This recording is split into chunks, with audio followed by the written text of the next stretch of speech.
On their way to ski the remote backcountry of Montana are friends Matt Schuyler and Sam Kavanagh. Skiing is 25-year-old Sam's greatest obsession. It's a pretty young age that I fell in love with skiing. I did it every opportunity I had, sometimes 4 or 5 days a week.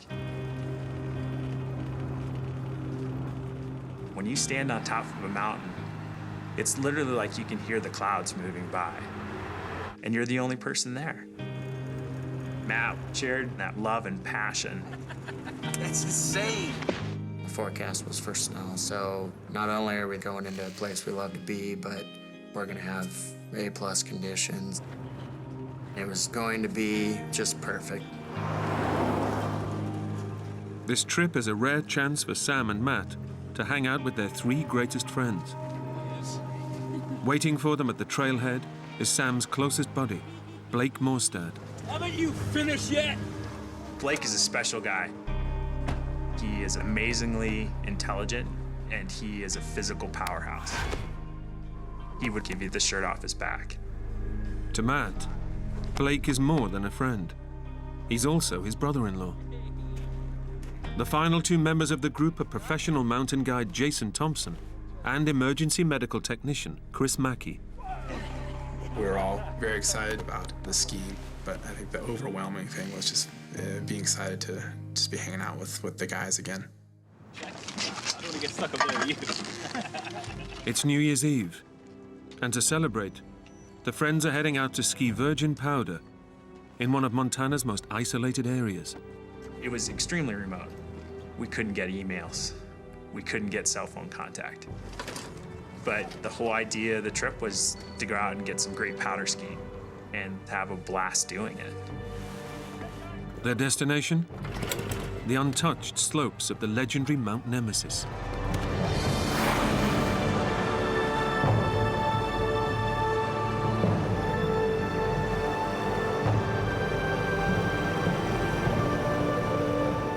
The mountain is famous for powder skiing and notorious for deadly avalanches. But the men have come prepared. A high avalanche danger to us is not a stop. It just means you need to be on your A game. Each and every one of us carried a personal beacon and all the tools necessary to extract somebody from an avalanche.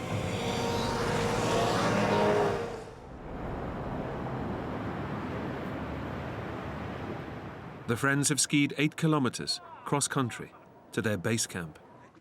They're now all set to see in the new year. Happy New Year! But Blake is celebrating something much more life-changing. Okay, guys, I have a special announcement. Addie's pregnant. I'm gonna be a dad. Wow, good luck to that. It was a pretty momentous moment. Good work, man. Hey, Didn't know you had it in you. congratulations. Blake suddenly was gonna have a little man looking up to him and exploring life for the first time. And so we took out the personal video camera. And I remember Blake toasting his wife. Hey, Addie. I love you. I look forward to seeing Junior pretty soon here, too. Happy New Year, Eddie! We all fully expected that next year we'd be celebrating the craziness that was 2005. In their search for the perfect run, the young friends inch ever higher up the slopes, closer to the heavily loaded snowpack. Let's do it. Yeah! See you down there.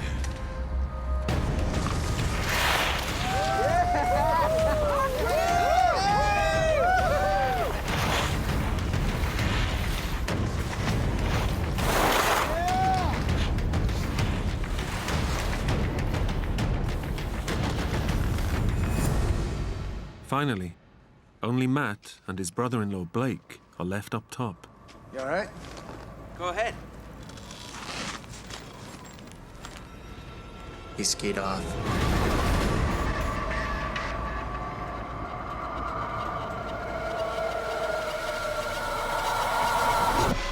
And that was the last time that I saw him. 300 meters down the mountain, Sam and Chris have finished the run. There was just genuine excitement. Chris pulls out the camera and he looks at me, he's like, "So, Sam, What'd you think? That was awesome. But, gotta tell you, I'm exhausted. As Chris powered down the camera, suddenly you could just hear this distant, faint noise.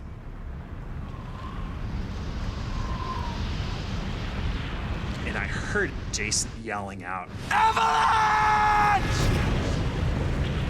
When you hear the word avalanche, there is just a sudden cold shiver that runs up your spine. A terrifying wall of snow, weighing thousands of tons, is heading their way. Upslope, Jason is its first victim. Brace. Right next to me was a tree. I grabbed it. I started to feel the snow vibrate. What I experienced, I can only imagine, is like being hit by a car.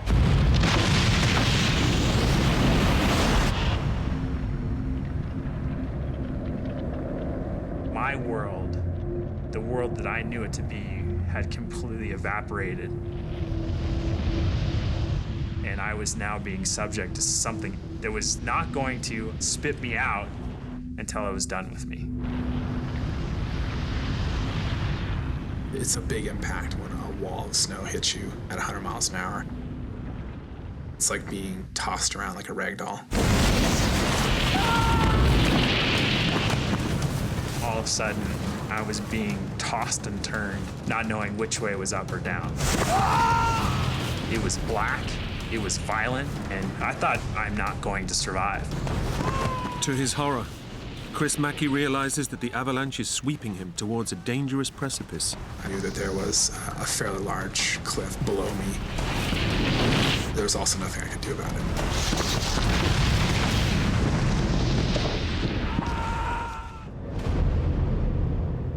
The avalanche has decimated the mountainside. Matt knows that down below his friends could be dead or dying. Hello! Hello! Hello! Moments ago, I was in the clutches of the avalanche. And there I am. I had floated to the top, and I'm only partially buried. Despite being thrown over the cliff edge, Chris Mackey has also survived. There's so much snow, and it's so powerful, I didn't even feel it.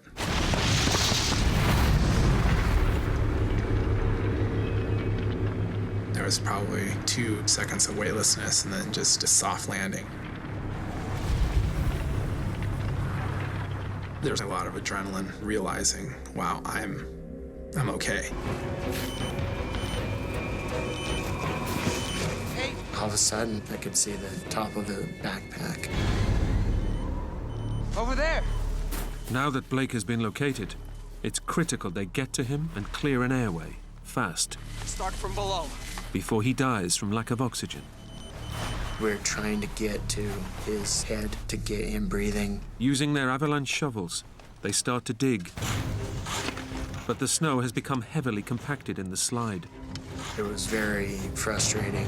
It was like digging up concrete. I threw my shovel aside and was just digging with my hands. I remember just thinking, we're losing him. He's right here, but we can't get him out. I started trying to move around, and I felt this pretty intense pain.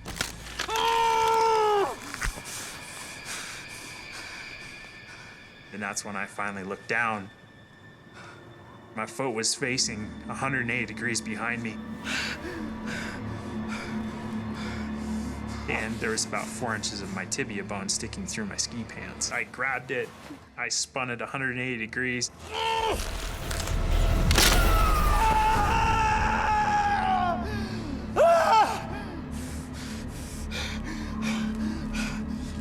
We got him out! Finally, after being buried for almost 10 minutes, Blake Morstad is pulled from his icy tomb. At first, I thought, he's just passed out. We'll revive him. A couple pumps, and he'll cough up some snow, and we'll get out of here.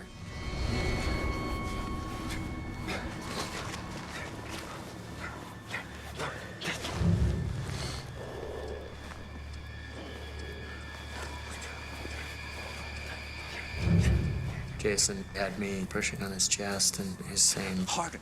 Go harder. break a rib if you have to. 50. In the back of my head, I knew he was dead.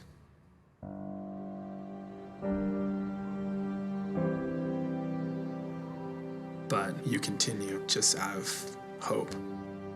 Because this is Blake, you know?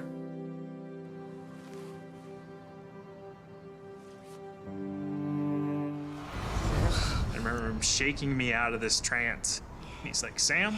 You're going back to Sarah. You're going home to your wife. For him to put me in that position of fighting for something that was so important to me, at that moment, I had a reason to survive. It's essential to get Sam warmth and shelter fast. But base camp is a kilometer away across rough terrain. Matt, get us a sled, okay? Matt ran back and grabbed a toboggan to get Sam back to the hut. Before I could move him, I had to splint his leg. Splinting Sam's leg will close his wound and should slow the blood loss. But it also means grinding his broken bones back together. This is gonna hurt, all right? Sam's a tough kid, but doing that with no pain control 1, 3. Yeah. 1, 2. is about as painful as it gets. 3. By nightfall, the men begin their short trip back to camp, but soon realize that Sam faces a grueling journey. The deep snow and level terrain mean that the sled keeps sinking. We were on our hands and knees, just clawing through the snow. We were working as hard as I've ever worked doing anything. We were just going 10 steps at a time, and we'd just fall over, do it again. It just took forever to cover any ground. As the group struggles on, the temperature plummets to well below freezing, and Sam begins to show signs of hypothermia. Despite it being 0 degrees out, I was sweating bullets. I was shaking uncontrollably. Multiple times, Matt and Jason bundled up around me, just trying to stabilize me. Sam! There was times where he just wouldn't really respond, and we would shake him awake. Sam, you stay with us, buddy, okay? Hey, don't go to sleep, buddy. It was a critical situation, for sure.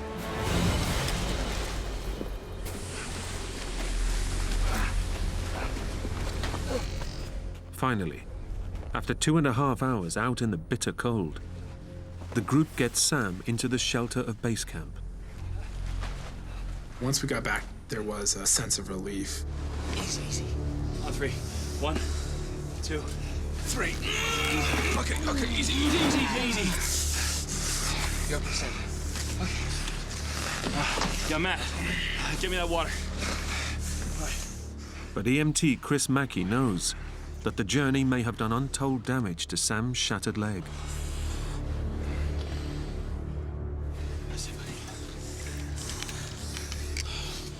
It's at that point where we needed to look again at his leg, and I knew the boot needed to come off. Okay, Sam, it's gonna hurt. I tried to prepare Sam for the pain that he was going to be going through. I want you to bite down on this for me, and we're gonna get this done, okay? Yeah? He bed down on a rag, and we slowly, precariously started to remove his boot.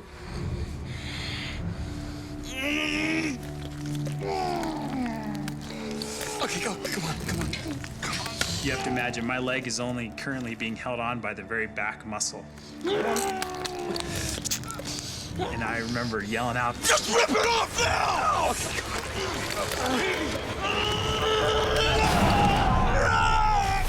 It was pain that it takes your breath away. It leaves you gasping for air. Okay. It was like nothing I've ever experienced, nor do I ever want to experience that again.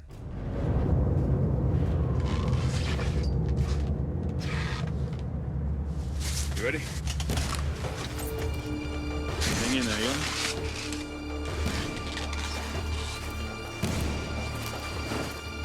We skied as fast as we could.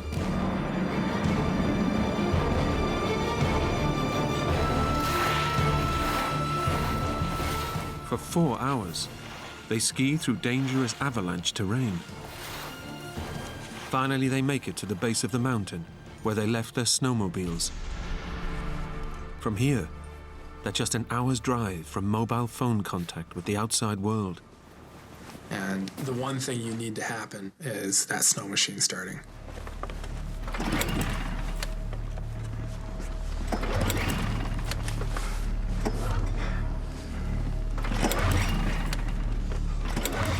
We couldn't get the stupid thing to start. It's dead. It was a nightmare. The snowmobiles belong to Sam, and Matt and Chris aren't sure how to get them started. We tried different ways of starting it. We kicked it, we cursed at it, we cajoled it. Without a snowmobile, they face a cross-country ski that could take as long as a day. High on the mountain, the situation is rapidly worsening. A storm front is closing in, and if it hits, any helicopter rescue will become impossible. The weather was changing. That started to raise a red flag. I was really worried and concerned for my life. I didn't like the occasional whiff or smell that I would get from the decaying flesh. I knew that the life was slipping from me.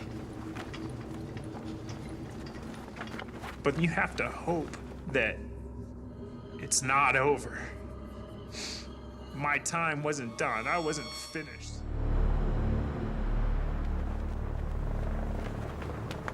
Suddenly you heard this very faint thud, and it kind of drew a little closer, And then Jason came in, he's like, man, there's a helicopter. They're coming. And you could hear this helicopter closer and closer as if it's just right over our head.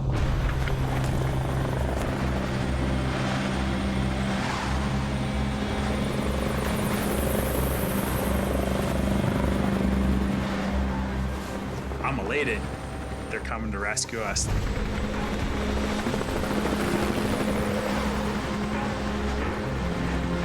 This is it.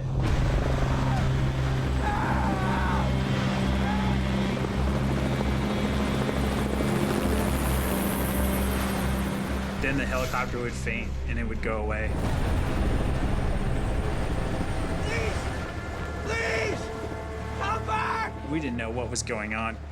Could they not see us? Because we could clearly see them.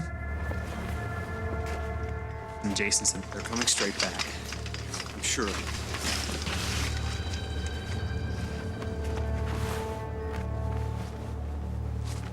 and the helicopter flew over. You could hear the rotors.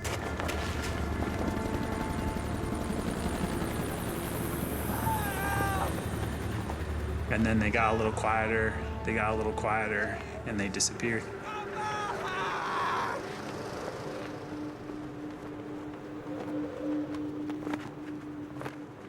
And it just went dead silent.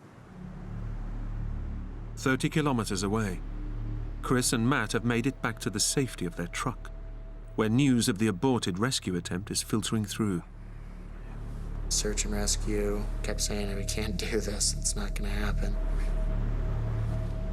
They were in the middle of a snowstorm. There was 60 inches of new snow. They just couldn't land, just couldn't happen. I remember Chris just telling him, our friend is gonna die. You have to get there tonight. I thought it was very likely that we were gonna come out of this with 2 people dead.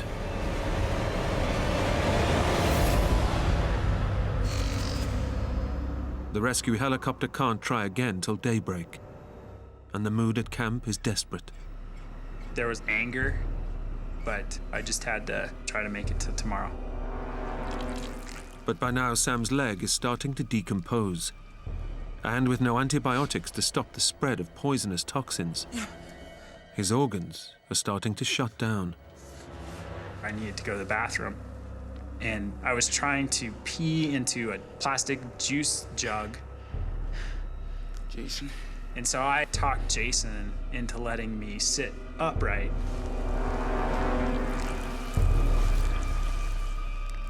And as soon as I swung my leg down, it was literally like somebody had opened a faucet.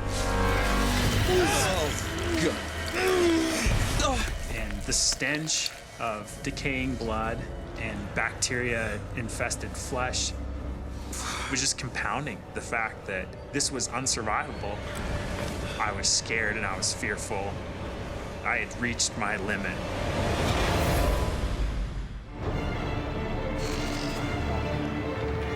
In the backcountry wilderness of Montana, search and rescue air crews are grounded by a fierce snowstorm.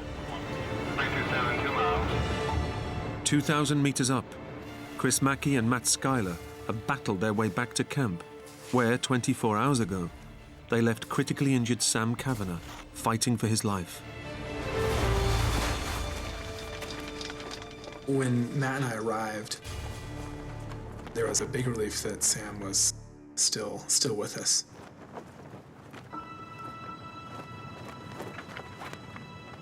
But he was in a very tenuous situation. How are you, buddy? Hanging in there? He had lost an incredible amount of blood.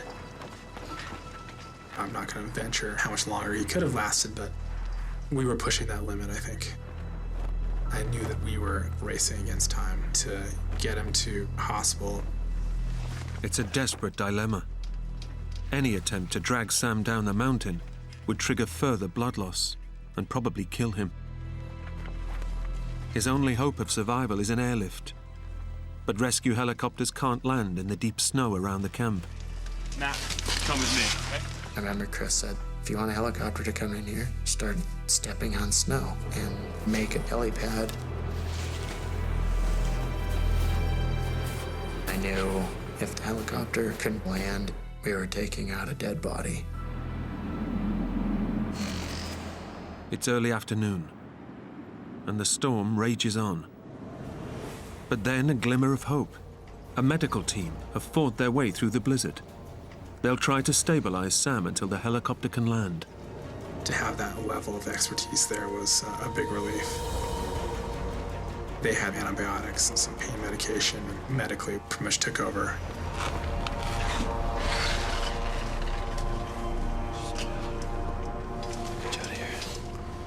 I was happy to at least be seen by a doctor for the first time.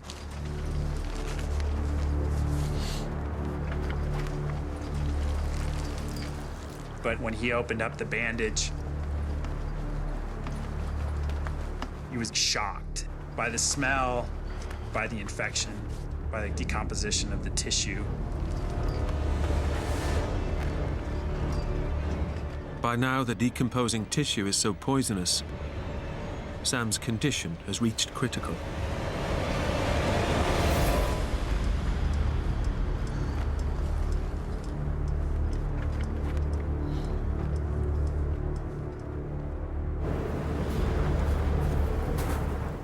A decision is made.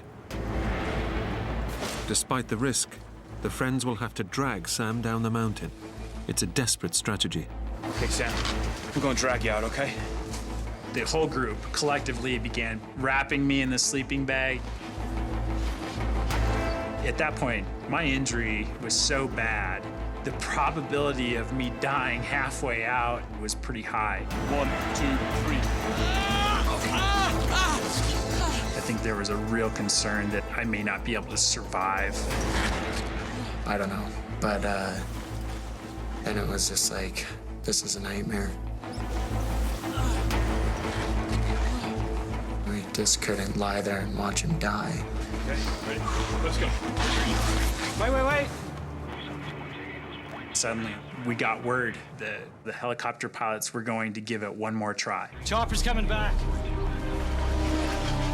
We immediately started going to this makeshift landing zone that Chris and Matt had stomped out with their skis. Suddenly you hear the helicopter flying in, and it's getting louder, and it's getting louder, and it's getting louder. Now you can feel the wind and the rotor wash and crystals of snow hitting your face.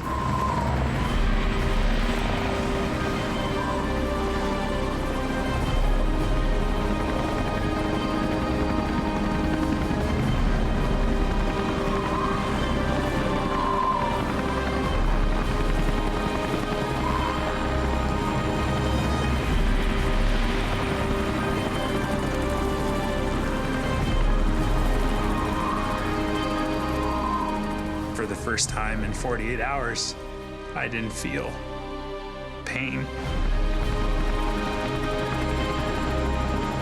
I was taken away from that, and I was rescued.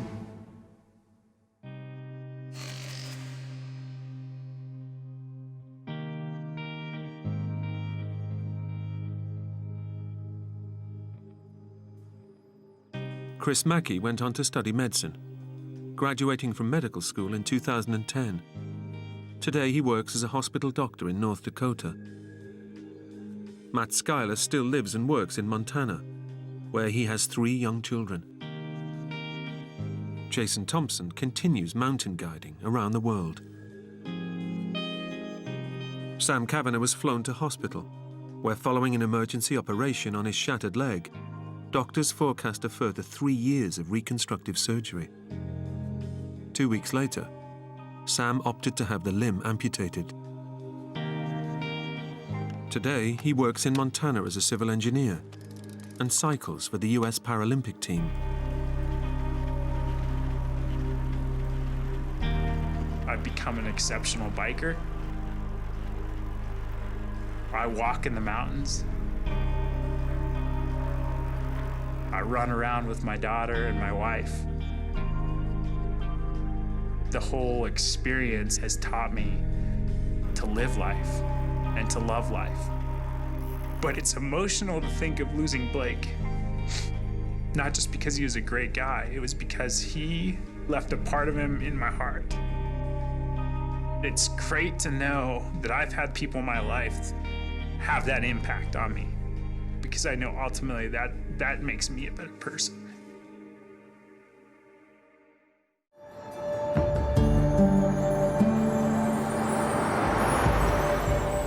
Best friends, 17-year-old Josh Long and 15-year-old Troy Driscoll, head off to Sullivan's Island, a popular fishing spot just off the coast of South Carolina.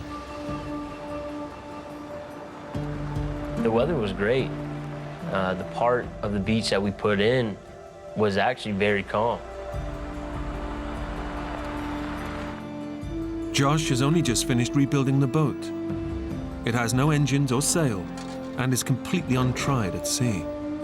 We actually never used the boat before we put it in the ocean. What's with the wetsuit? I know, in case I might want to swim or something. The water's still a little cold. What are you, a baby? What you say? Nothing. The 2 boys have fished the waters around Sullivan's Island many times before and have no concerns. We just plan on being out there, just for a few hours and then going home, and getting ready for school the next day. Ready? Yeah. After 3. 1, 2. No, wait! I forgot the bait. Boy, this is a fishing trip. I just had my cell phone in my pocket, and my dad's real straight about cell phones, and he was paying for mine at the time, and I knew I wasn't gonna mess it up. So I just put it right back in the truck.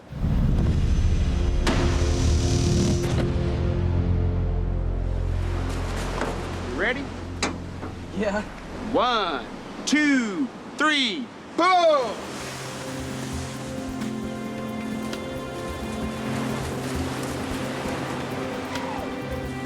Okay, row.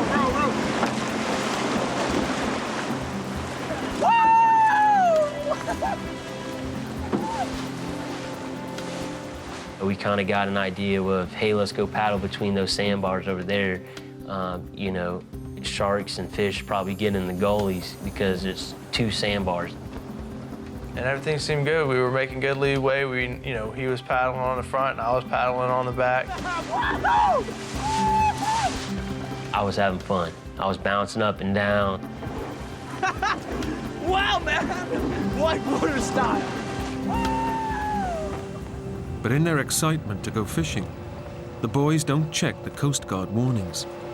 There's a powerful riptide forecast for that morning, right in the waters where they're paddling.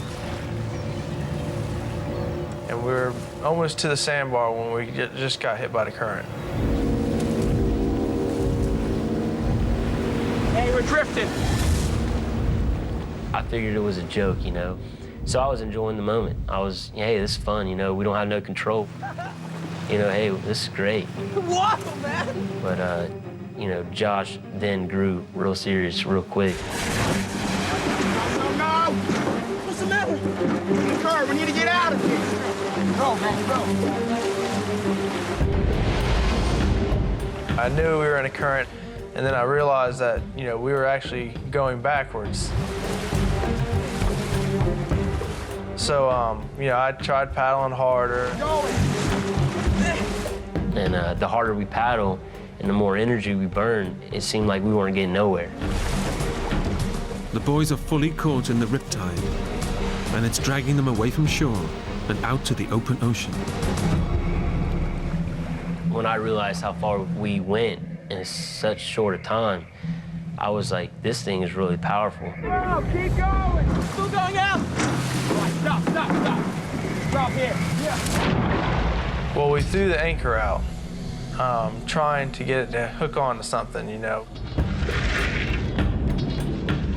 It wasn't doing its job. I mean, it wasn't anchoring us or holding us in one position. Sure enough, we just kept drifting further out. It was no match for the current. Paddle, Troy, on! Oh, Josh, man, my arms. Come on, Troy! I don't think it's working. You know, there's a bunch of people out there running and, you know, jogging and walking. Hey! Hey! Over here! Hey! And we were hoping that one of them would have seen us. We tried to get their attention, but nobody, you know, heard us. We were already that far out. It's taken just minutes for the boys and their tiny boat to be dragged hundreds of yards out to sea and into serious trouble. We both talked to each other and saying, we're not going nowhere.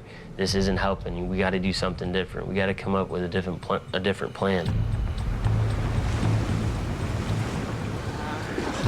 We gotta do something. Stay here. What are you doing?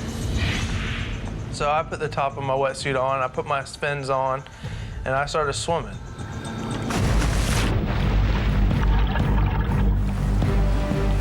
Josh's plan is to swim to the sandbar with the anchor rope and then pull the boat to safety.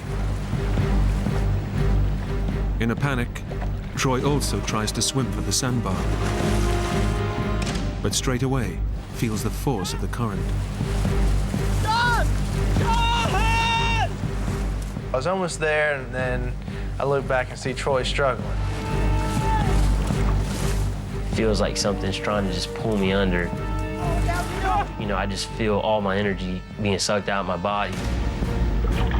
And once you run out of energy and you can't swim against it, it has no mercy. I mean, it's gonna kill you regardless if you like it or not.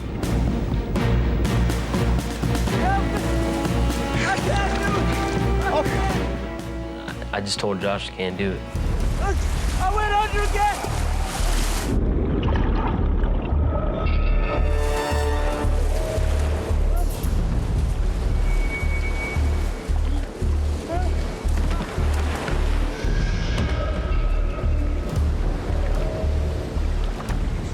We were being pulled out to sea at a very fast pace, and couldn't do anything about it.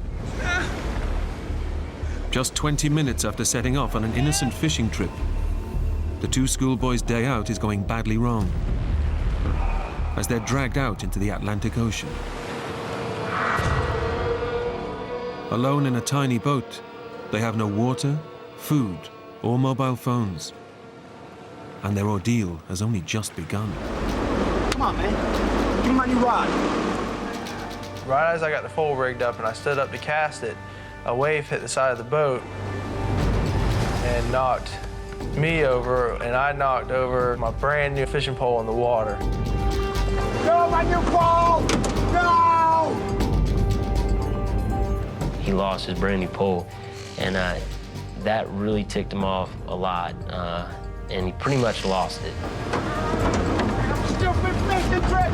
My new rod! Everything I did was getting, screwed somehow that day. It was definitely one of my temper tantrums. Dad! Whoa! Cool it, man. Yeah, this isn't gonna help, is it? Shut up, man. I knew he lost the fishing pole, but that was the least of my worries. I was like, hey man, listen, this isn't what we need to do right now. You don't need to be cussing. You don't need to be throwing stuff. We need to be here as a team. We came in it together, and we were gonna go out together. Crazy, man. You're losing your mind on me. Sorry, man. Crazy.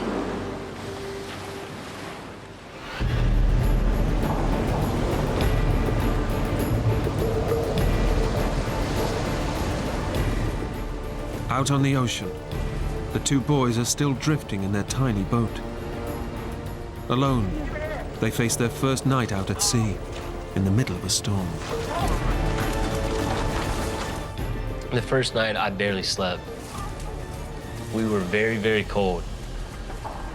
Strong waves begin to batter the tiny boat, and the temperature plummets to below freezing. It's coming in too fast. We're all right.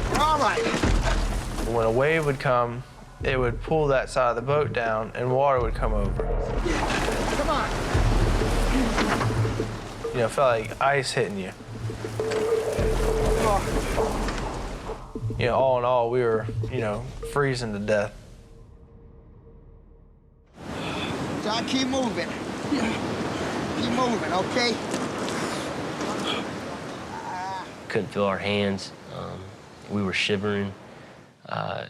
We pretty much, we had to cuddle with each other, just for body heat. It was that bad. Suffering the extreme nighttime cold makes the boys realize just how much peril they're in. Panic turns to terror as they face up to the reality that their lives are in real danger. The first night was filled with a lot of emotion. Our mood, went from being, okay, we're gonna get rescued, to, okay, why are we still here? There should have been a boat, there should have been a helicopter, what's going on?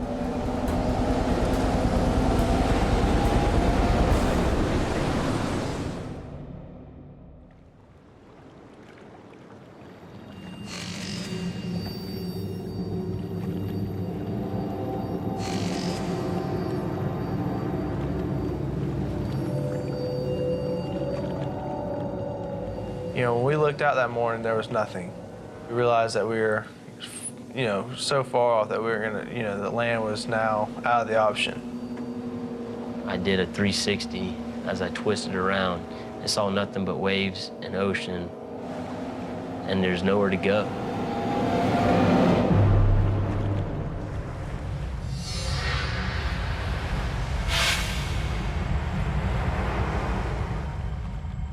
After a night shivering in freezing temperatures, Josh and Troy now endure over 23 degrees of relentless heat.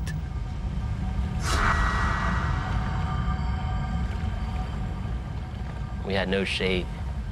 Anybody who knows, who's been in salt water and their clothes dry after being wet, it's really crusty, salty. It was wear and tear on our skin.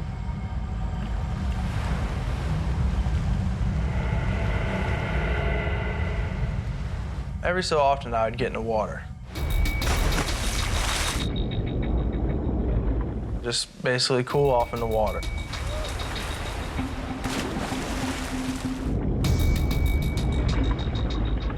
We swim around.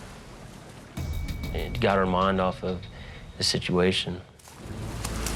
So cool! Oh, yeah. But the boys are swimming in waters notorious for sharks.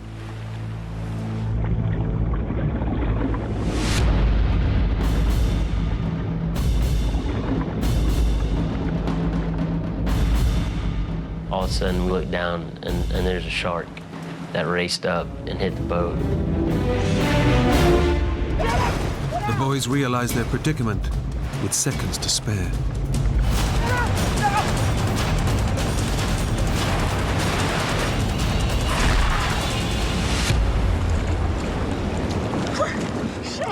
And we looked down and the water was so clear, there was a shark. It was a good size. It was about 7-8 feet. There's a few of them just circling under our boat. So we were like, you know, that's it. We're not jumping in no more.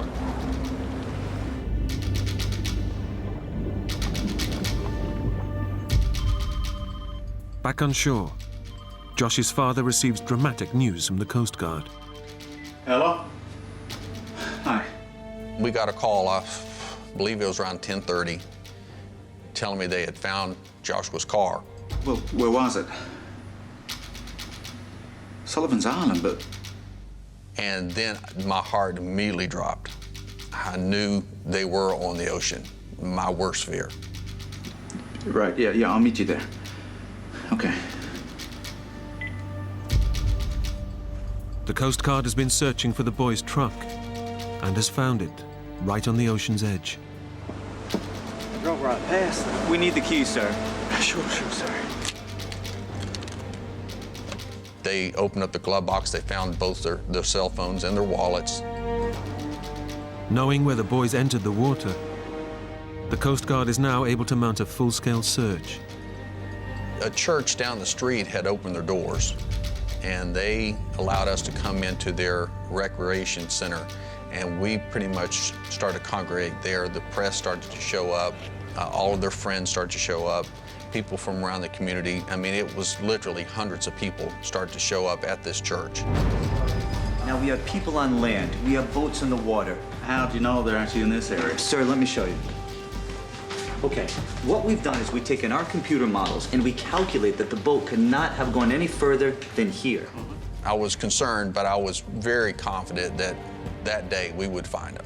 That, you know, with all this effort, with all these planes, with all the helos out there, that we were going to find these boys that day. I just almost had no doubt that they were going to be found that day. So Troy and I decided, hey, well, we'll gargle it and spit it back out. And that way you have something wet in your mouth and, you know, it'll kind of, it's cold, so it'll help us a little bit, but we won't swallow it. It wasn't good, but just have something cold in your mouth. That's all we needed. The boys know that drinking the salty seawater will dehydrate them even further, but they're now so desperate they find it impossible to resist. It was horrible. I mean, it's a bad day when you know that's the only thing you have to drink, but what you're drinking's killing you and hurting you.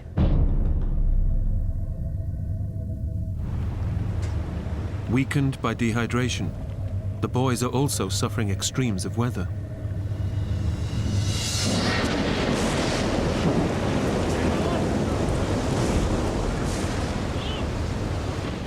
Nighttime brings another severe drop in temperature.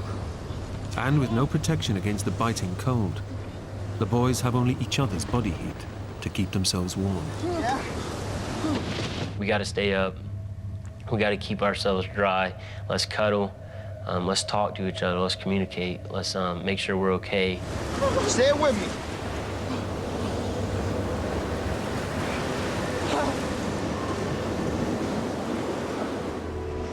Talking, man. We both, you know, looked at each other and we were very, very sad, very nervous, very scared. We were both trying to doze off, and I fell asleep, and he was already asleep. And next thing I wake up to a sound of an engine.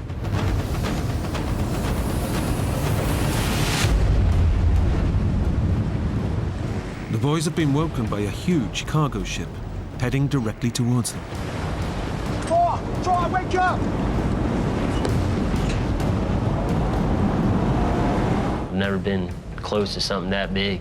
It was stories upon stories high. At the same time, it was so close, it seemed like I could touch it. Hey! Hey! Stop! Stop!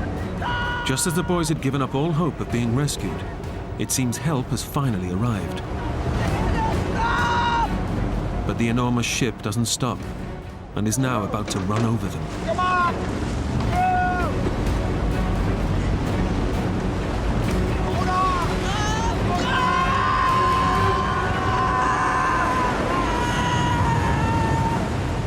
Incredibly, the swell of the ship pushes the boys just out of its path and saves them from almost certain death.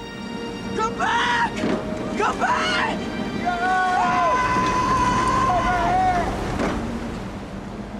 They can only watch as their final hope of being rescued disappears into the night. If they're not going to rescue us, we're only feet away from them. They're definitely not going to rescue us when we're, a couple hundred or 1,000 feet away. It just wasn't going to happen. We were simply a needle in a haystack.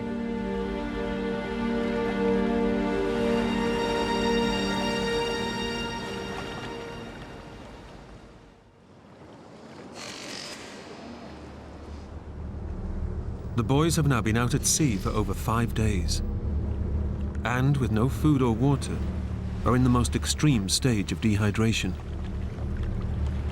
They've lost pints of water, over 20% of their body fluids. Their vital organs are shutting down, and they're drifting in and out of consciousness. Few people ever survive this long without water. My body hurts. I didn't want to be there no more. I didn't want to be out in the middle of the water. I was suffering, and it was a slow death. I was ready to go home to God. Stop! Stop it! I can't take this anymore. Come on. Stop it, buddy. All right?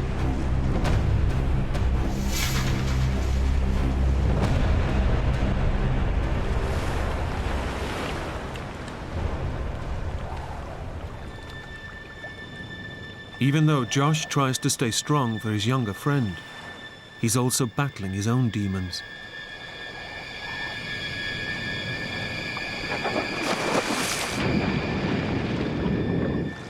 Josh? Josh? Josh? We didn't believe in suicide, but I was just swimming in the water. I just was like, if I went down as deep as I can go, I swam down probably about 35, 40 feet. Josh! Josh! Josh! If a shark grabs me, don't try to save me. I was like, just let him eat me. I'm not gonna put up a fight. And then I thought, what I might lose, what I'm missing out as far as growing up and how my family's gonna move on without me. All those emotions run through your head. Josh! Josh! Josh! What are you doing? I came back to the surface and I was just like, you know what? I'm just gonna let God go when he wants to because I can't do it.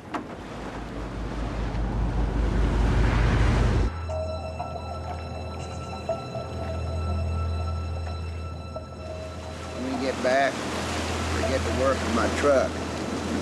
So when you're 16, I teach you to drive. Towards the end of the week, you could tell he was starting to get real weak. He really had nothing left in him. He didn't want to hardly move.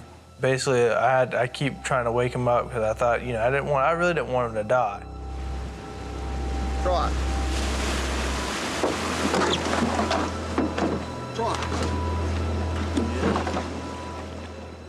I didn't want to be in the boat no more. I want to be dead.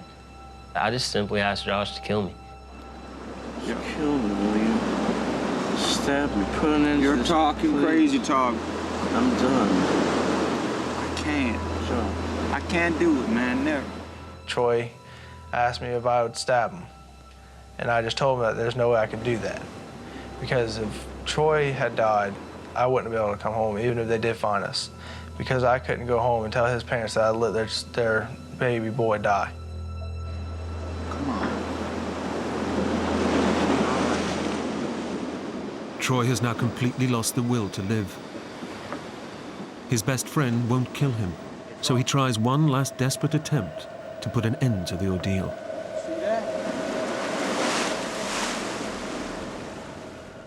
Every night you'd see like little glow-in-the-dark little balls, and they're called jelly balls. Troy now sees the jelly balls as not only something to eat, but a possible way out. If it's poisonous, you know, and it kills me, hopefully I die a peaceful, you know, a peaceful death.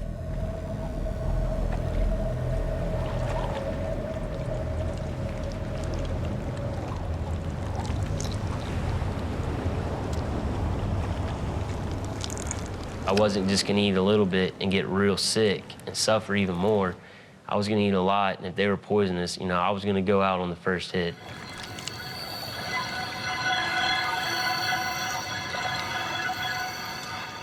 But the jelly balls have no effect, and now the boys can do nothing but await a slow, agonizing death. We pretty much realized that we were just waiting on to die. We didn't know how much longer we'd be alive.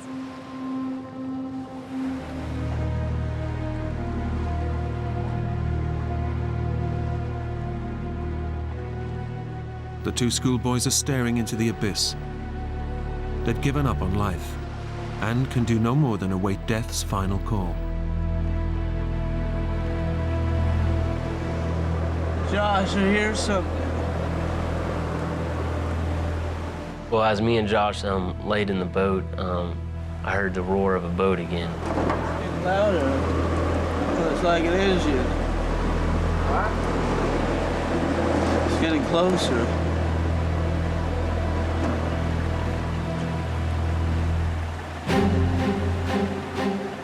I see this huge fishing boat coming straight at us.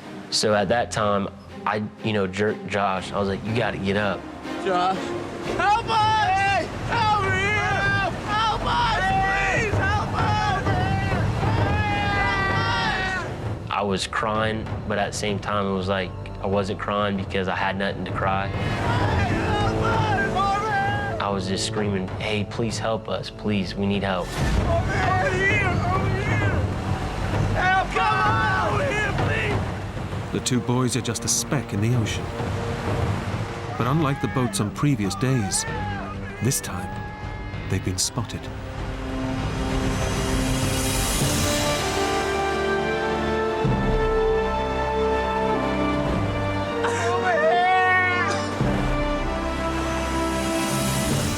So basically, we knew they saw us. We kind of just started, like, you know, basically just gave each other a huge hug, and we're like, this is a miracle, you know. I can't believe we're actually getting saved.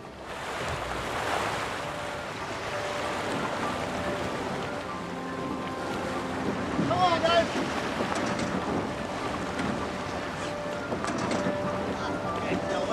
One at a time. The captain reached over and, you know, pulled me up because I barely had any energy to get up. And, you know, I flopped on the deck. Need some water! Any water? Get you up here. You okay? You okay? I couldn't understand them because they were whining, whimpering, happy, sad, the whole 9 yards.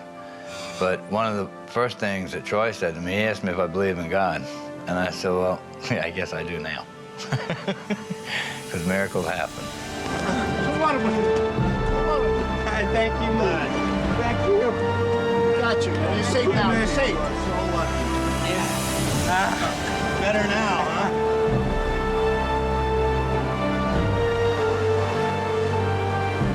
Patch me through to the Coast Guard.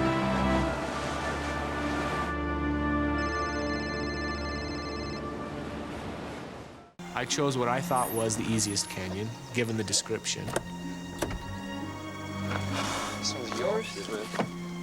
We got one of these each. Okay. Okay, we ready, guys? Where we're going.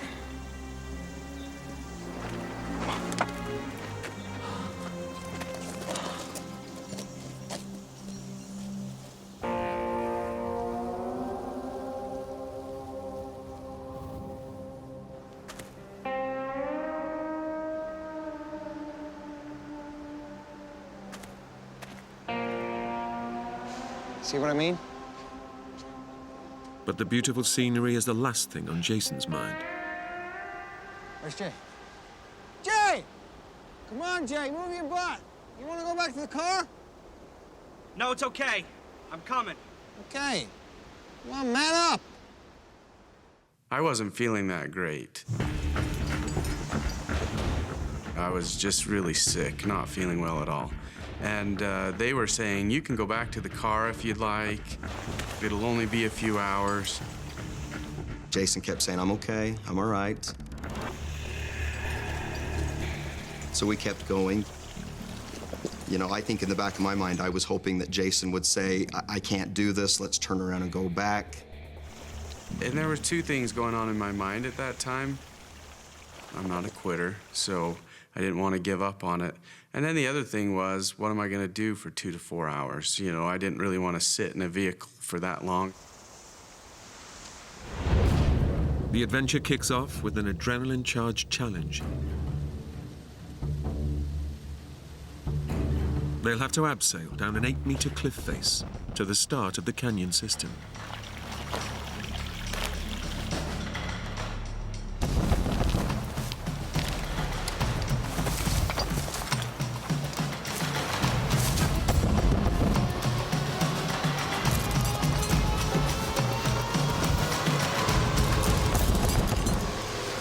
Awesome! I'm not sure about this, guys. Come on. Jay, you can do it. You're okay, you're okay. No, that's it. Come on.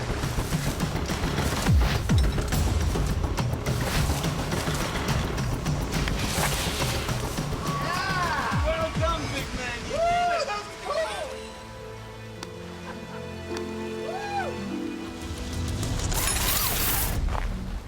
Ben has chosen a circular route through the canyons and back to their vehicle.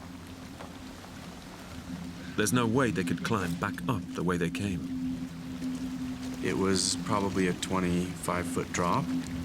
Once we went over that point, there really was no option of going back up the canyon.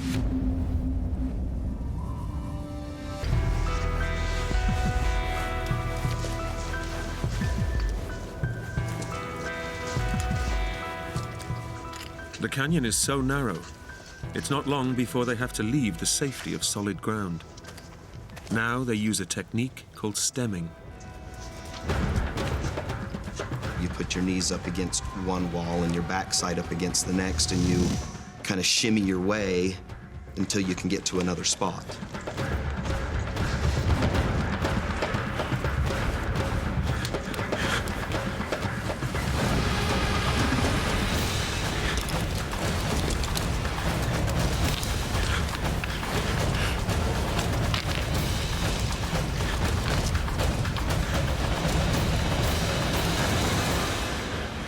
I was rather in my own world. You okay, guys? This is killing me, Ben! This is what we came for! You never said it'd be this narrow. That's when I remember them starting to voice concern. It was after that it started to occur to me that this isn't quite exactly what the description explained. I could tell that Clay and Jason they weren't ready for it. It was too much. The higher above the canyon floor they get, the more nervous Jason becomes. I was worn out. I was getting banged up. My knees were hurting. My hands were sore. And the farther we went, the more and more exhausted I was getting.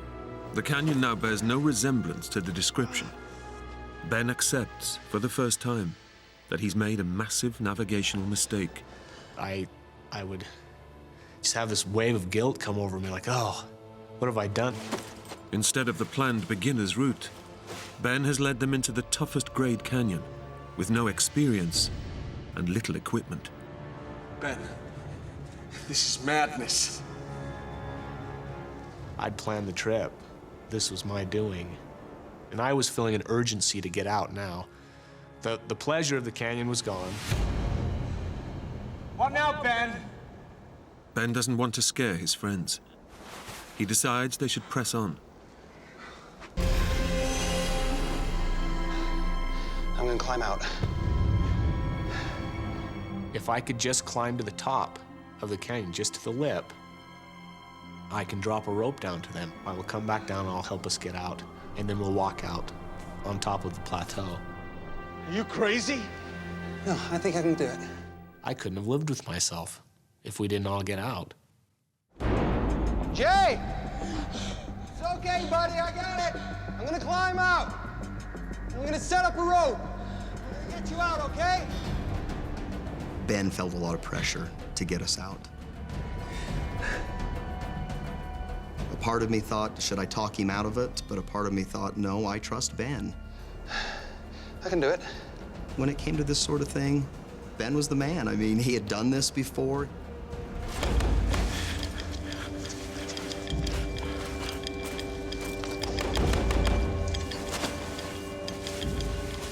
I was just going to go to the top. I was going to secure rope, and I was going to give us a way out. At the time, I didn't know what else I was going to do. It's my responsibility. I spearheaded this trip. I brought them to this place. That was the whole reason I decided to free climb a 70-foot cliff. Ben is a novice, attempting an ascent that would challenge the most experienced climber. Way to go, Ben!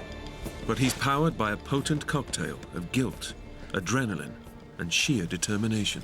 God, he was doing good. I just kept thinking, come on. I felt like he was going to make it. He was going up the side of the wall very quickly. I was quite surprised at how fast he was able to make it that high.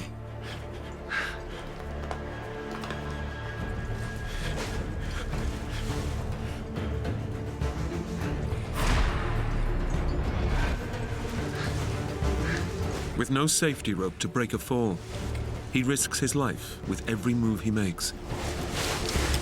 You're doing great, Ben. Keep going. I was just praying that he would make it to the top, and he got pretty far up. I mean, he was high. He was really high. I love you, Clay! I remember looking back down at Clay and telling him he was my best friend. Clay, you're my best friend. You're almost there, buddy. As I'm making progress, finding it a little more frightening to be higher and higher above the canyon floor. That's it, pal.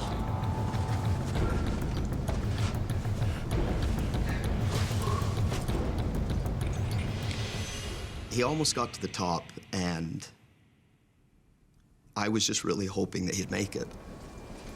I'm fine! I'm almost there, boys! Ben has made it 22 meters up a vertical wall of rock. His next handhold will take him over the edge. I grabbed the rocks. The edge was kind of rotten, the rock crumbly. I know that I'm going to fall, and it's just a wave of fear that rushes over me. I know instantly that I'm not going to make it, that I've failed. It felt like he made it. You couldn't have been any closer. Then, disaster strikes. He grabbed onto that last rock just to pull himself up and out. And when I saw that snap, everything around me, it was silent, it was slow motion. I've never heard a man scream like that. He knew he was in trouble and he couldn't do anything about it. It's something that I'll never forget. This is a narrow canyon. It's extremely narrow. And it's just like ping pong going back and forth, just all the way down the canyon and just jarring his head back and forth. I heard him hit both sides of the canyon.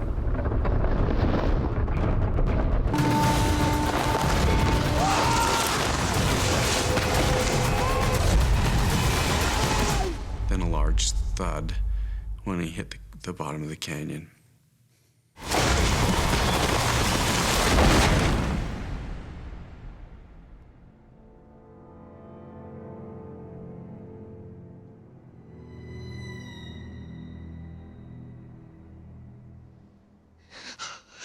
Ben! Oh, God, he's dead. He's dead. Oh, God. I just didn't think he was going to be alive. I went crazy. And it finally came to my senses. I came to my senses and I said to myself, I gotta go see Ben. It's a lot easier to stem your way down a canyon than to stem your way up a canyon. So I get out of the situation that I was in. Jay! I don't think I wanted to face reality of what I was going to see.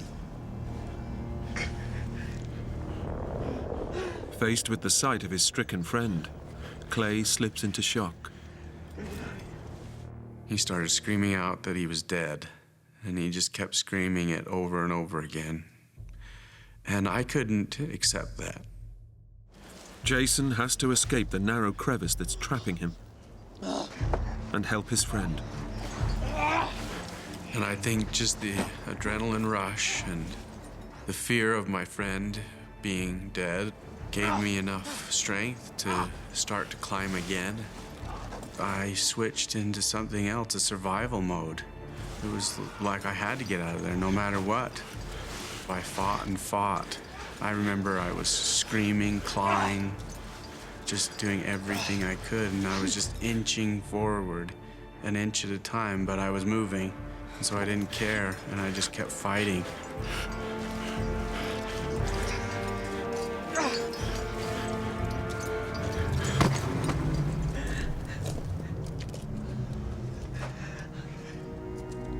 I was so grateful that Jason got out. I can't even tell you. When I saw Jason, it was just the most welcoming sight because he had it together. And I think he saw me going crazy and just knew that he better pull himself together. I immediately started assessing the situation, trying to see what was going on. Gotta get help. I was going to have to be very calm and try to help Clay and Ben. I felt a great weight fall on my shoulders. His head had hit a sandy area about 2 feet away from that boulder. He was bleeding from his mouth, his nose, his eyes, and his ears. All the signs indicate that Ben has suffered a major cranial injury. Jason might be too late to save his friend. Ben is slipping in and out of a semi-conscious state. Their day trip adventure has become a desperate struggle for survival. He's in a bad way, Jay. How are we gonna get him out of here? He's not dead. You hear me? He's not dead. Anybody? The night was probably the thing that I dreaded the very most because I knew the temperature would drop. Darkness has fallen. The temperature plummets below freezing, and Jason and Clay huddle together for warmth. They've already given their jackets to Ben to keep him alive. This is the first time in my life that I'd ever been so cold that I couldn't stop my teeth from chattering. I kept thinking, I just can't wait till this ends. It's gotta end, because it was so miserable. It is so dark down there. It was cold. It was a bone-chilling cold. And as the temperature drops even further, the weather worsens. Jason. Jay. What? Look at the sky.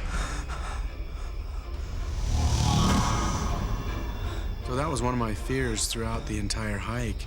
And as the night wore on, it got cloudy and it looked like there was a possibility of rain. It's not good. What are we gonna do? Let's go rub Ben. Keep him dry. Clay started looking for a place up off the canyon floor where we could be able to get to if it did start to rain. There was a little ledge about 10 feet off the canyon floor, and we were hoping that between the two of us we could get Ben up there. We didn't want to move him unless we absolutely had to.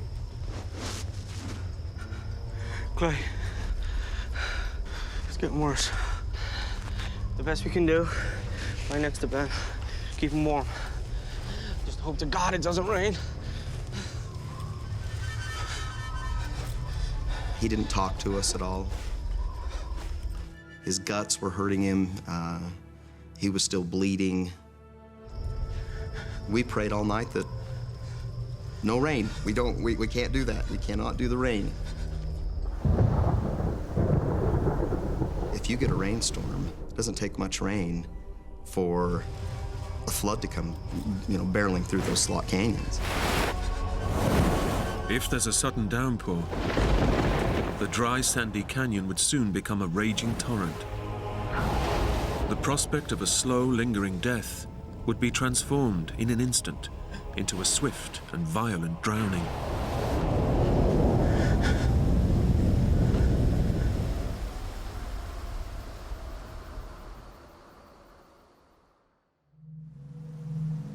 The sun rises.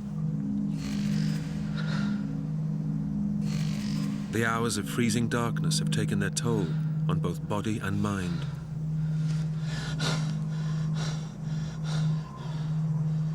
And the new day brings no relief.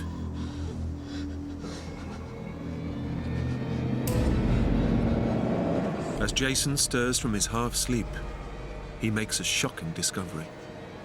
With the pressure of his head, the water bladder actually popped open in the night and started leaking.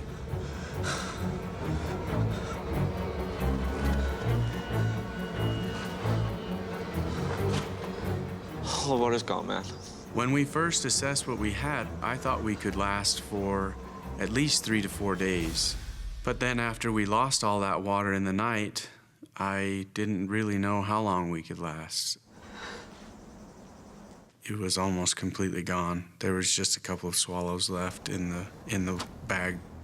They give the last precious drops to Ben. It might keep him alive a little longer, but they need to find a replacement supply, and fast. Without water for even a day, the blood thickens, putting strain on the heart. On day 2, the body's systems begin to fail. Surviving a 3rd day is unlikely.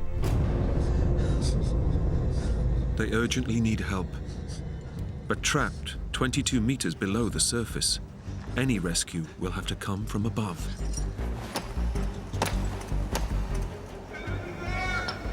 We formulated a little plan together, one of us tending to Ben, making sure he was doing okay, while the other one would go and hit the canyon wall 5 times, wait for a few seconds, hit again 5 times. Help us! Is anybody there? We did that all day, back and forth. Can you hear us?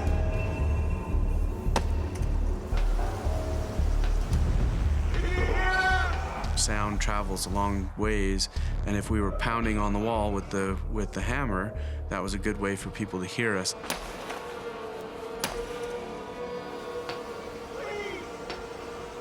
But they're in the middle of nowhere, swallowed up by thousands of kilometers of uninhabited wilderness. As the hours pass, Clay and Jason begin to entertain their worst fear.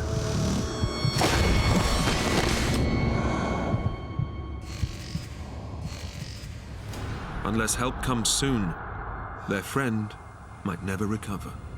He may be alive, but I didn't know what state of mind he would be coming out. I didn't know if he would be the same Ben that would be able to teach school and, go on hikes again. I thought my buddy was gone. I thought if he did pass away, it'd probably put us over the edge. We would probably lose it. It looked pretty bleak if no one found us. A whole day spent hammering on the wall of the canyon has brought no help at all. And as darkness falls, the temperature plunges once again. I looked over at Jason and I just told him, I don't know if I can do another night. I had a wife at home. She was 2 months pregnant. I had 3 little boys at home. I just started teaching school. I felt like life was so good, you know, and I thought I'm giving it all up. I thought about having my kids being raised without a dad. Those were the moments that were tough for me. Did a lot of praying. It was me just really trying to send some type of a signal to my wife that we were in trouble. I knew she would know that there was something wrong. He started crying, and I could hear that he was really emotional, and I kind of broke down myself.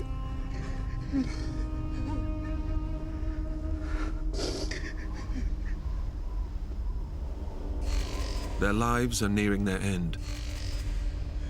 It's just a question of what will kill them first: dehydration or hypothermia.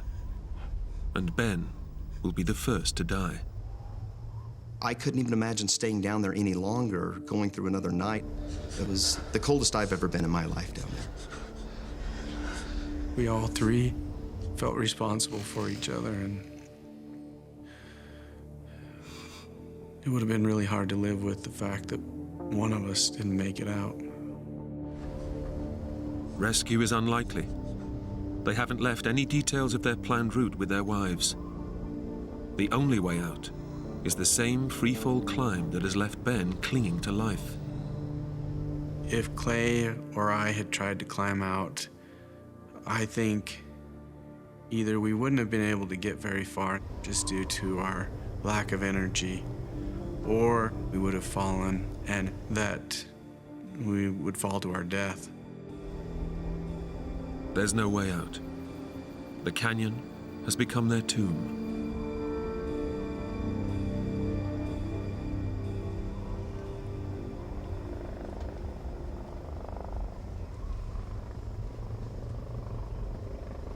And at first, I didn't believe it. We heard helicopters initially flying overhead, and we couldn't see them because the gap above us was so narrow, but we could hear them.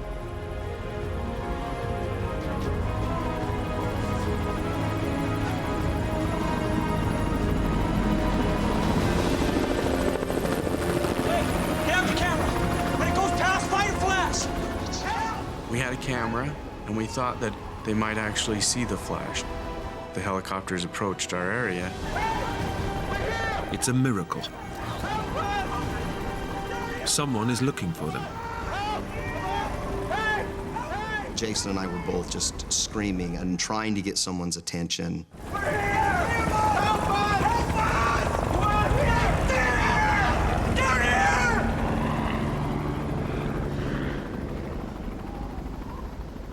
It's the cruelest twist yet. A search and rescue helicopter has passed within meters of the top of their canyon. But 22 meters below the surface, they're virtually invisible.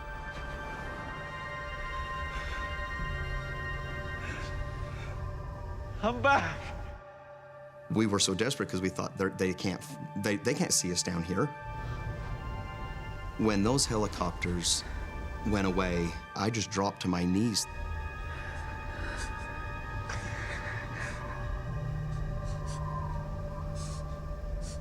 It was so quiet. I just remember how quiet it was. It's something that I'll never forget.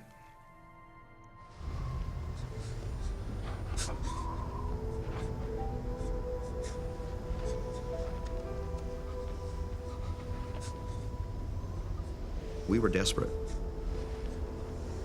All throughout the night, Jason and I were thinking they're gone. They're not coming back.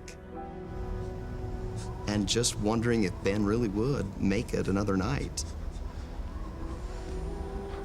I remember sitting next to Ben on the canyon floor and going to tears quite a few times.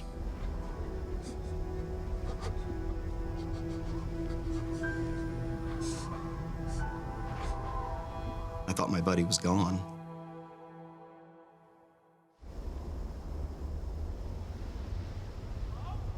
Jay.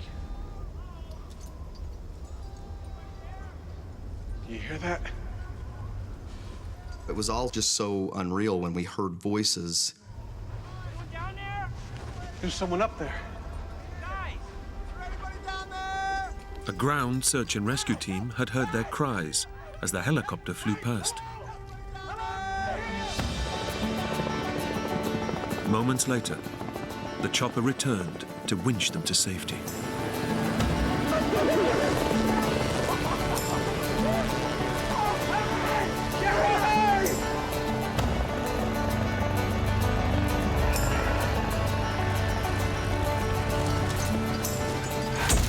"30 hours after falling 22 meters to the canyon floor, Ben was airlifted to safety. The wives of the three friends had raised the alarm when they didn't hear from their husbands. By checking the internet research Ben had done on the canyons, his wife managed to locate the area they were in. While his friends quickly recovered, Ben was in rehabilitation for months. He had severe head injuries, broken ribs, and a burst eardrum. But eventually, he made a complete recovery. I remember starting to climb up to save us. I was going to climb to the top. I remember brushing the dirt out of the cracks. The next thing I remember was waking up in a hospital bed at the University of Utah Hospital. Despite their traumatic ordeal, the three remain best friends. I shouldn't be alive. I should have died in the canyon. Jason and Clay did save my life. They were there when I needed them, despite my stupid mistakes. I still love the outdoors, and we still go on man trips. We go hiking. We don't go to slot canyons anymore. We still get together every month and go to dinner, and I still feel like they're my best friends. They're my brothers. Doesn't matter what happens in life, we're still really close, and I think we always will be.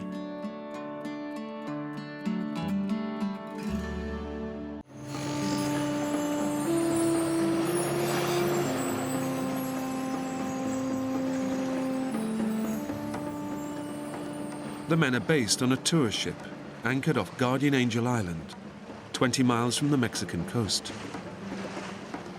The east side of the island is popular with fishing tours, but today their local guide, Pepe, is taking them to a remote cove on the more exposed western coast.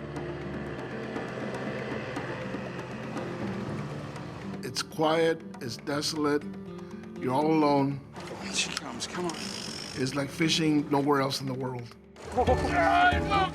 Yeah. Oh my God. It's fantastic. I can't believe it. Look at that, Joe.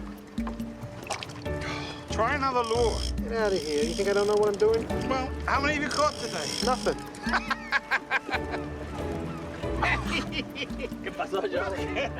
The detour to the remote side of the island pays off. After a successful day's catch, the two friends are more than happy with their guide, Pepe. He's a nice kid. He's outgoing, willing to please. Pepe did not speak any English at all. What'd he say? The bucket's too small, man. The bucket's too small. Sí, vamos. As the sun starts to set, it's time to head back to the tour boat.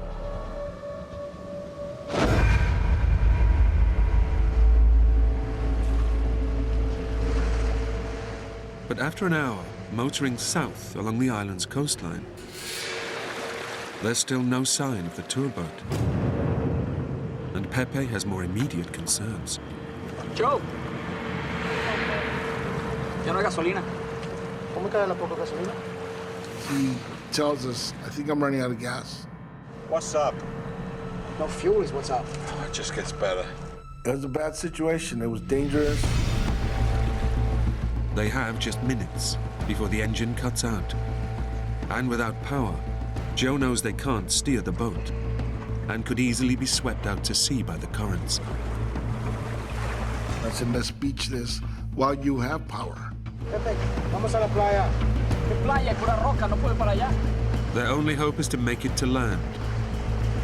But the island's coastline is a fortress of jagged rocks and sheer cliff faces.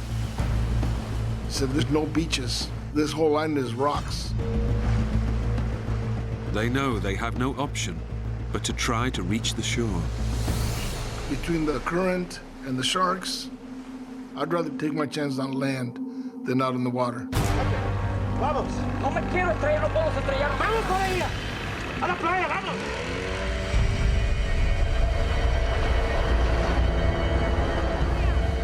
The only thing you can see is the white of the pounding water on the rocks.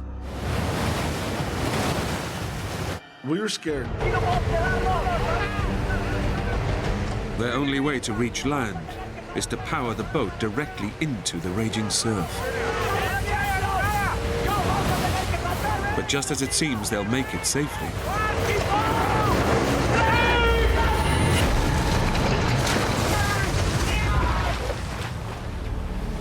a surge of water hit me from behind and forced me into the rocks.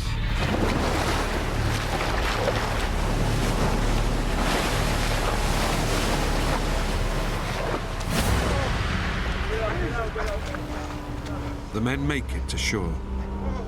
But they're now stranded on the island, with no way of calling for rescue. Larry! Hold on there. You're totally soaked, the wind is blowing, and we started shivering down to the bone.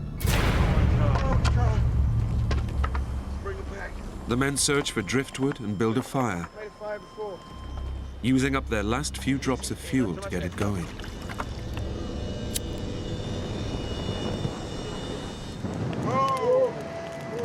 Once we got the fire going, we were able to dry off, and it wasn't all that unbearable anymore. Not so bad now, Larry.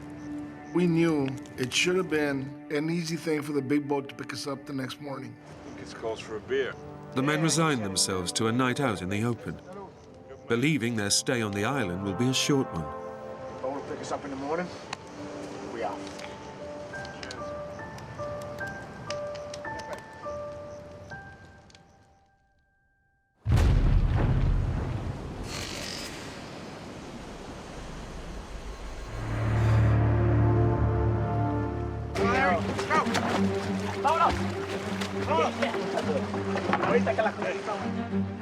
With no fuel for the boat's engine, they'll have to row to the mainland.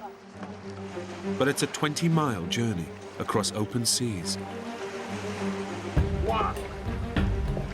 It was an unbearable hot day, probably close to 100, but it felt good to be doing something. Out. Get the rhythm. Keep this up, guys. I'm gonna make it. We actually thought we could make it.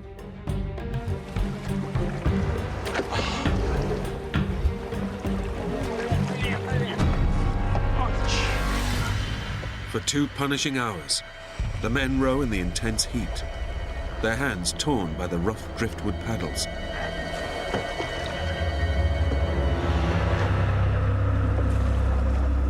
I'm getting exhausted. I am getting to the point where I'm just gonna drop.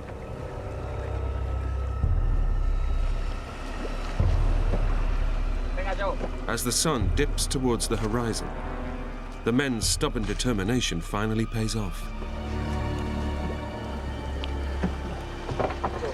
¿Qué es eso? Mira, para allá, barcos. ¡Hay barcos! ¡Aquí! You can see people on boats.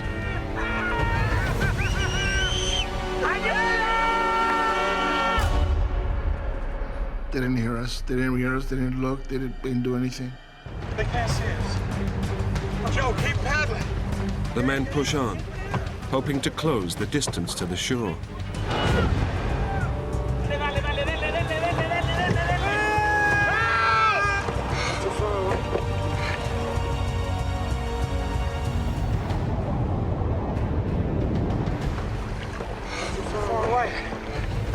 Now we couldn't make any headway.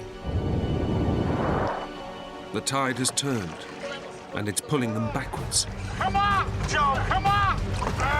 We're trying frantically to row faster. Come on, take it on, come on! Come on! It's not that far! We're not moving. We are in some deep trouble.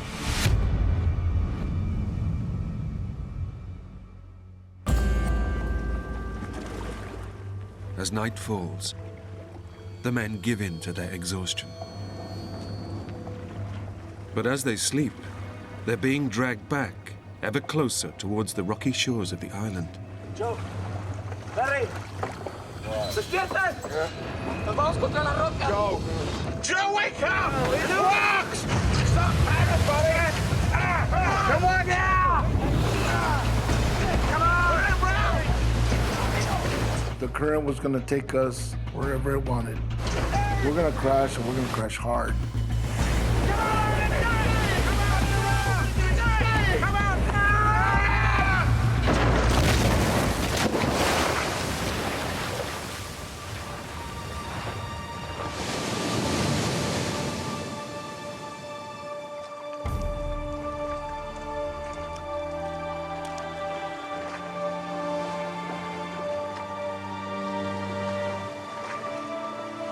Joe and Pepe make it safely to shore.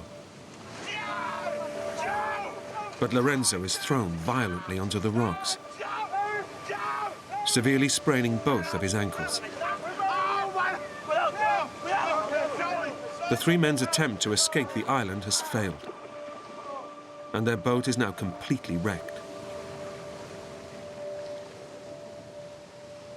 We didn't talk much that night. Lorenzo and I were pretty down in the dumps. We were depressed. 400 miles away, in California, Joe's wife receives a phone call. That was when I learned that they were missing.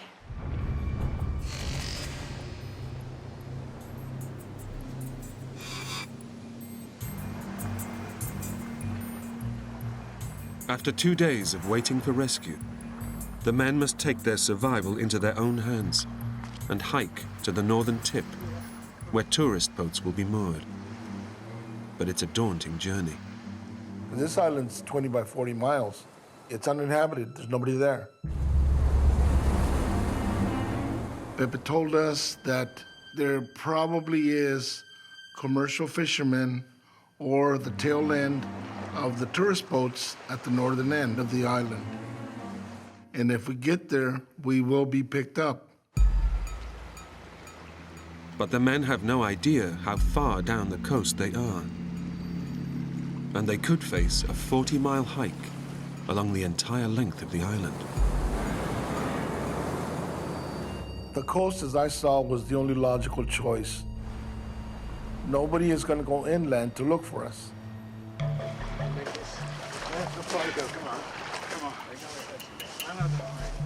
Through the burning afternoon, the men pick their way over the broken rocks. Come on, man. You're doing good. I know it hurts, man. But the hike is taking a toll on Lorenzo's sprained ankles. Lorenzo realized how hurt his feet were. Oh, God! Oh, God!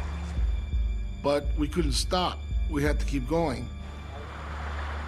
Since morning, they've shared some of their meager supplies, dried fruit and a few sips of their remaining water.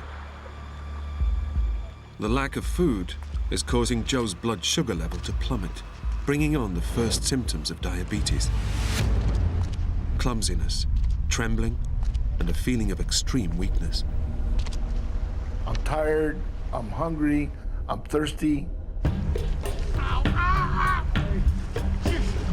on, man. We can make this. Come on. Okay. Keep going. Okay. The men press on, but after just 3 miles, their plan hits trouble.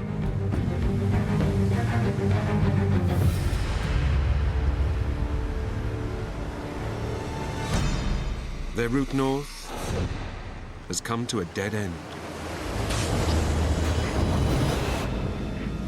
They can go no further. We're saying to ourselves, what the hell did we do now? La corriente ahorita está pesada, pero con cuidado podemos cruzar. Yo salto primero para que vean cómo. Pepe said, you know what? I'm gonna swim across.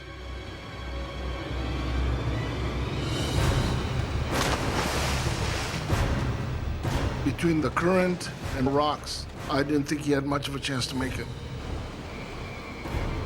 The men know that beneath the surface, powerful currents are ripping through this ocean inlet. But Pepe makes it across.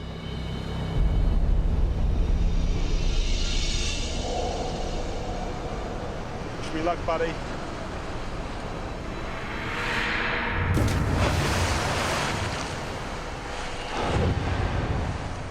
But seriously overweight Lorenzo has 2 sprained ankles and quickly starts to struggle. It's a really strong current.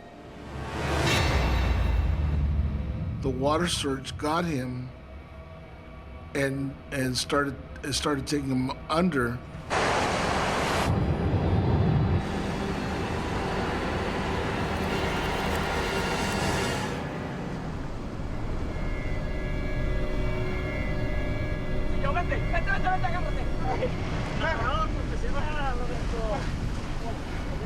Joe!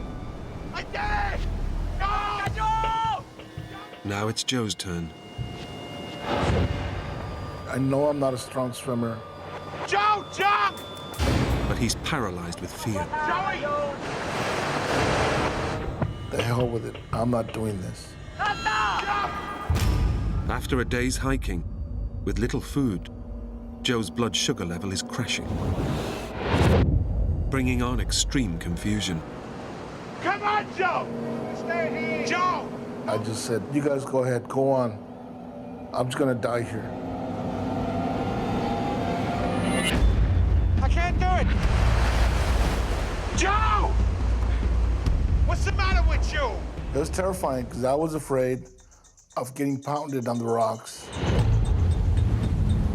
You get over here! Jump now! Joe! Lorenzo encouraged me the way that we always talk, challenging each other. Jump, jump, jump for me! Gotta stay here. Daring each other to do something. Joe! And Lorenzo saying, don't be a sissy. Jump now! And I just thought to myself, what, you know, if you're gonna die, die trying.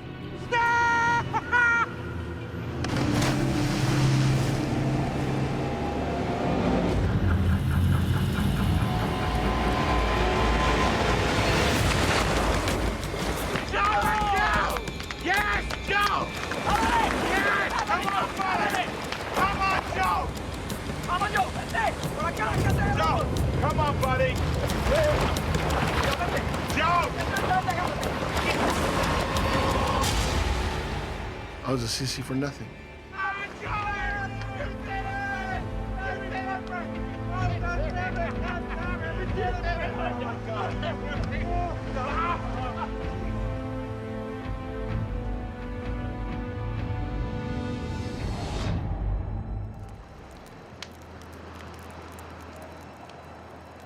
After a week stumbling through the water, Joe has deep cuts in his legs. They're becoming infected, and blood poisoning is now a real threat. If it sets in, it could kill him within hours. This could be a lost cause. I could die here. And I told him, look, I'm gonna write a letter to my wife and my kids in case something happens to me.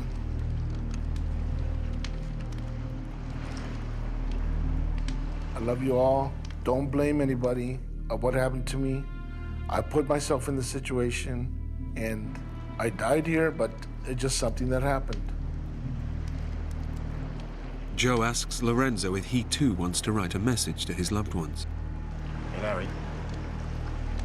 No. I don't want to do that right now. And he said, no, I don't want to do that. Not yet. I don't want to be doing this. Maybe he didn't want to really face a situation we're in or what the outcome might be.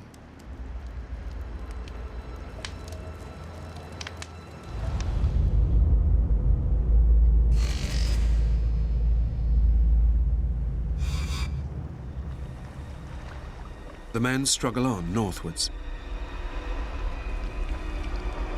But still, there's no sign of any fishing boats. Lorenzo is becoming increasingly depressed and irrational.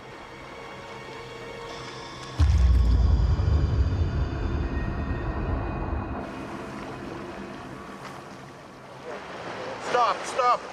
We gotta go back. I lost my glasses. We gotta go back. I want my glasses. Things are gonna be okay. He just totally panicked. He lost it. They're my glasses. I need my glasses. You got me. I need my glasses. I need my glasses. I'm trying to convince him, okay, look, now I'll be your eyes. But there's no consoling him. For him, it was the end of the world. Lorenzo was starting to lose touch with reality.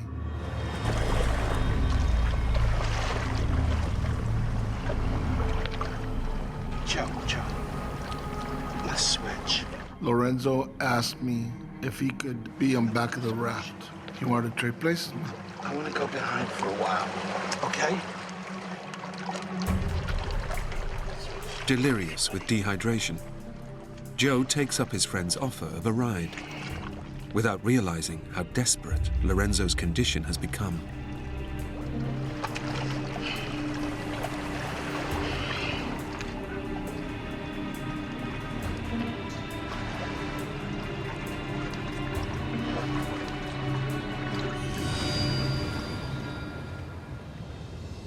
I heard a gurgling noise behind me. Larry! And I turned around, and his head is underwater. Larry! I told Pepe, he's in trouble. We must get him out of the water. Ayúdame, Joe, ayúdame. Joe, agárrame de su brazo. Larry! Larry! Get him up!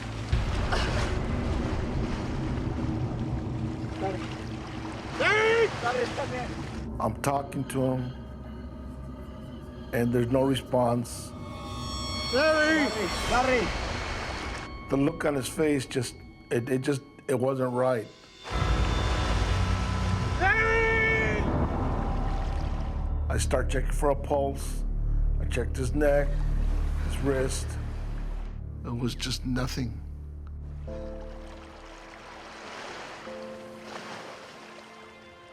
After 12 days, battling to stay alive, Lorenzo has finally succumbed.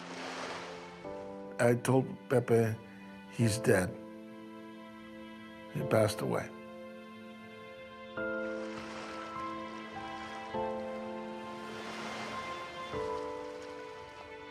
He just died, and I couldn't do anything. That's probably the worst moment of my life.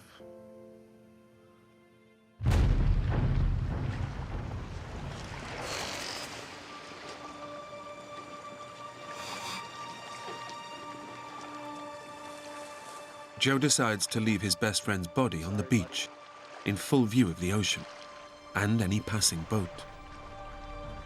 I want him found. I want his body found, even if it's just skeleton. I want him to be found, be taken home.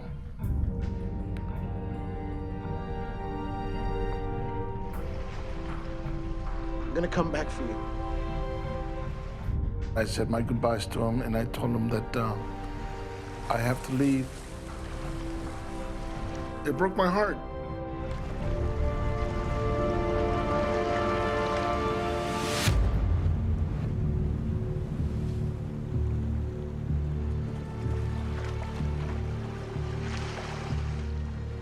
Joe and Pepe struggle to keep moving north, barely clinging to life with every step.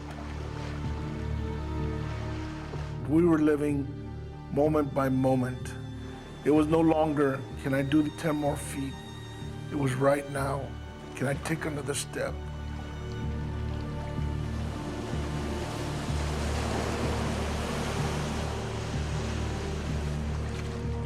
Battling his diabetes, It's a miracle that Joe has survived 13 days without food or proper water. But now he fears the end is near, and he faces an agonizing, anonymous death. If I die, nobody is ever gonna find my bones. I was at rock bottom.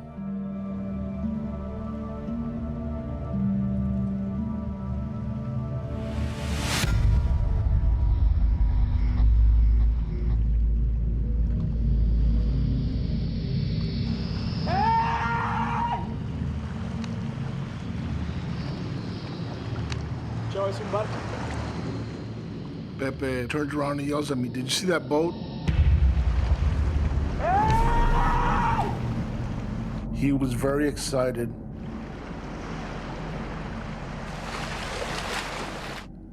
I didn't think there was a boat. I thought he was hallucinating.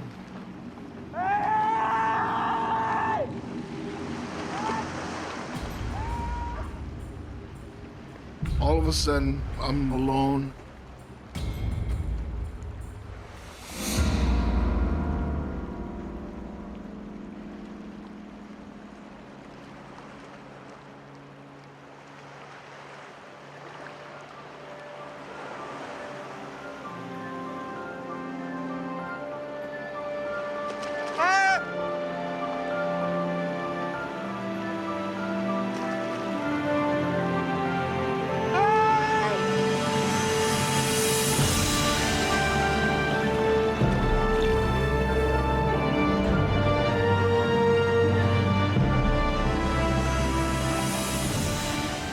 Joe and Pepe are finally saved by 2 Mexican fishermen.